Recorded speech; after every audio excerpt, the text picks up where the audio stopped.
JSAM ministries வழங்கும் வேதமும் குறளும்.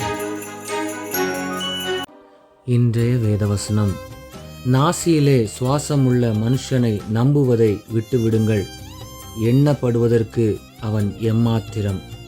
குறள் இப்படியாய் சொல்லுகிறது: எனை வகையான் தேறிய கண்ணும் வினை வகையான் வேறாகும் மாந்தர் பலர்.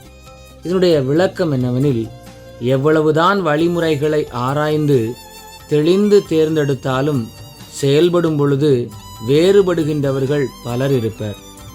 வேதவசனம் இப்படியாய் சொல்லுகிறது: உத்தமமாய் நடக்கிறவன் ரட்சிக்கப்படுவான், மாறுபாடான இரு வழியில் நடக்கிறவனோ அவற்றில் ஒன்றிலே விழுவான். சிந்தனைக்கு: கர்த்தரை நம்பி நன்மை செய், தேசத்தில் குடியிருந்து சத்தியத்தை மேய்ந்துகொள். ஜெபிப்போம். இரக்கமுள்ள பிதாவே, இந்த நாளுக்காக உமக்கு நன்றி. நாங்கள் மாறுபாடானவர்களுக்கு விலக்கி காக்கப்படவும், இருமனம் உள்ளவர்களாய் வாழாமல் நிலையாக உம்மை மாத்திரம் நம்பி ஆசீர்வாதத்தை பெற்றுக்கொள்ளவும் எங்களுக்கு கிருபை தாரும். இயேசுவின் நாமத்தில் பிதாவே, ஆமேன். இந்த நாள் இனிய நாளாக அமைய வாழ்த்துக்கள். கர்த்தர் உங்களை ஆசீர்வதிப்பாராக. ஆமேன்.